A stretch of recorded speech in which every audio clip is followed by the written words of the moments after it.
Faire une synthèse de fiches documentaires consiste à réunir en un ensemble cohérent des unités apparemment désorganisées. L'organisation des fiches documentaires se fait en fonction du type de classement de fiches, par ordre alphabétique ou thématique. Une fois le classement choisi, il est temps de rédiger la synthèse des fiches sous la forme d'un plan de rédaction. Il se réalise en 3 étapes.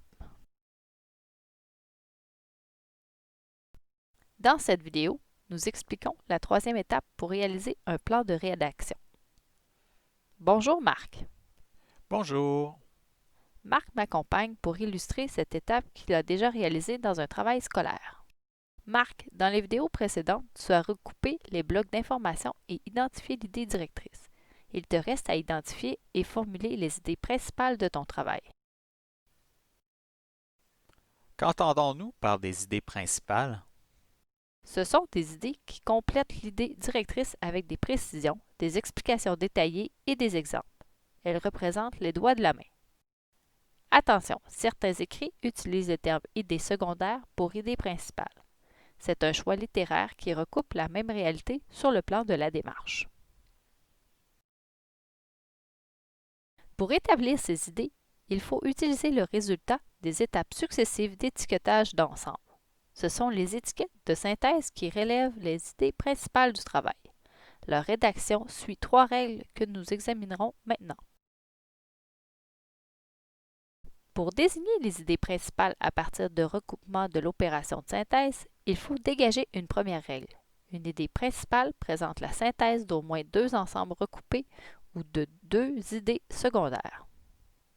Que vois-tu dans la figure? Une pyramide qui montre les différents types d'idées. Tu vois plusieurs niveaux d'étiquettes qui se fondent sur l'information collectée dans tes fiches. Les sous-idées secondaires débouchent vers une idée secondaire, les idées secondaires vers une idée principale et enfin les idées principales vers l'idée directrice. Chaque idée principale caractérise ainsi un certain niveau de structure de texte. Marc, que constates-tu dans ton 2e ensemble d'étiquetage? Dans mon 2e ensemble de parasitisme des conquérants romains en Gaule, j'ai 3 étiquettes de synthèse, dont une, cependant, ne débouche pas sur d'autres étiquettes, mais sur du texte. Il s'agit de l'ensemble parasitisme.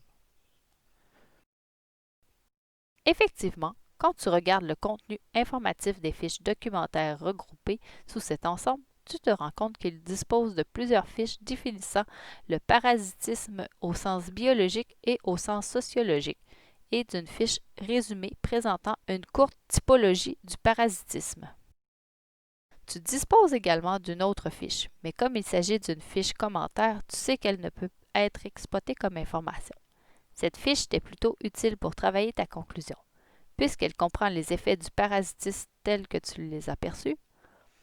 Par conséquent, l'ensemble étiqueté parasitisme ne constitue pas une idée principale en soi. Mais alors, que dois-tu faire avec cet ensemble? Je pense que j'ai 2 options possibles. La première consisterait à éliminer l'information purement et simplement.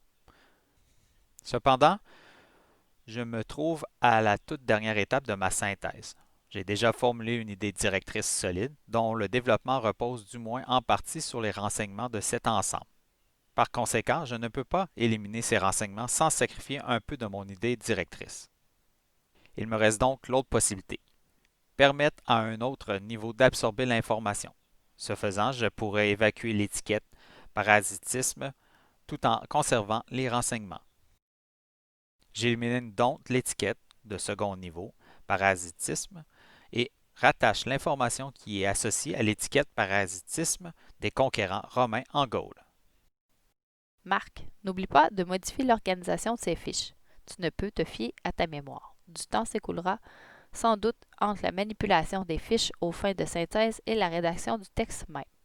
Tu t'éviteras ainsi la corvée de reprendre un exercice déjà effectué. Vous avez raison, je ne veux pas regretter la perte de temps que j'ai déjà vécue dans un travail précédent, particulièrement dans le cas d'échéances serrées.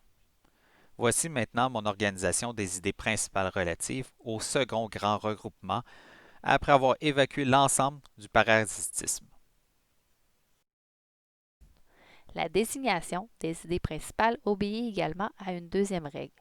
Une idée principale productive doit permettre le développement d'une certaine étendue du texte. Si une étiquette ne recouvre en effet qu'une seule information dans un ensemble de fiches, elle signale qu'elle n'est pas candidate à devenir une idée principale. Marc, peux-tu examiner de nouveau ton deuxième grand regroupement pour t'assurer que tu respectes la deuxième règle? Voyons. Chaque ensemble décrit les étiquettes de synthèse permet-il de développer une certaine étendue de texte? En examinant ce que j'ai noté sous la connaissance préalable, je constate que je n'ai que la définition des termes macroparasitisme et microparasitisme. Ce n'est pas suffisant pour faire une sous-division.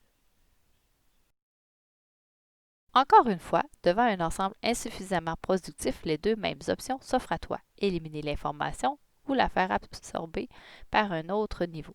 Peux-tu éliminer ces définitions? Non. Alors, j'intègre l'ensemble connaissance préalable dans l'ensemble de niveau supérieur et élimine l'étiquette. Voici à présent le second grand ensemble se présente. Marc a résolu un problème, mais il constate qu'il en a généré un autre. Cette fois-ci, les étiquettes de synthèse de deuxième niveau de structure cessent d'englober le développement d'au moins deux ensembles différents. Par conséquent, elles ne peuvent plus jouer le rôle d'idée principale. C'est là que la troisième règle agit. Une idée principale divise en général l'information en niveaux. Ces niveaux sont souvent identifiés sous les étiquettes de synthèse de troisième niveau de structure. Il suffit d'examiner les troisièmes niveaux de façon à recréer de nouveaux ensembles. En effet, cette solution est souvent possible. Marc, pourquoi ne pas l'exploiter? Pourquoi pas? Je reviens au classement de mes fiches et j'examine chacune des étiquettes de troisième niveau. J'y retrouve deux ensembles possibles, les manifestations et les effets du parasitisme.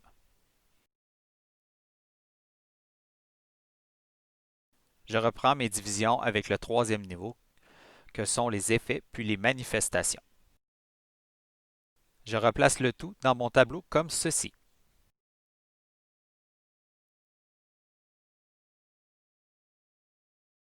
Il ne reste plus qu'à formuler les idées principales en respectant les mêmes règles que celles qui fondent la formulation de l'idée directrice, soit les 6 bornes et les 3 qualités.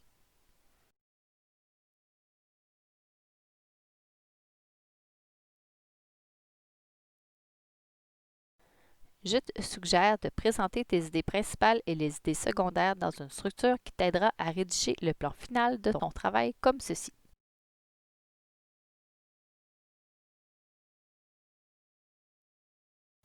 Je formule donc les idées principales et les idées secondaires et je les présente sous un autre aspect qui m'aidera à rédiger le plan final de mon travail. Je revise les points 1.1.1 et 1.1.2 en me rappelant alors du regroupement de certaines fiches, les ensembles langues et sociétés, contenant des principes généraux permettant d'en discuter la force ou la vulnérabilité, dans le cas des Gaulois, lors d'une langue ou d'une société. J'ai donc intégré le terme vulnérabilité dans mon plan.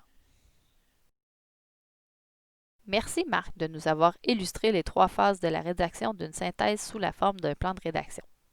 Tout d'abord, je t'ai expliqué dans une première vidéo comment recouper les blocs d'informations constitués à partir de fiches documentaires. Puis, j'ai décrit dans une deuxième vidéo comment identifier l'idée directrice. Enfin, j'ai illustré dans une troisième vidéo comment rédiger les idées principales. Tu es maintenant prêt pour rédiger ton plan de rédaction.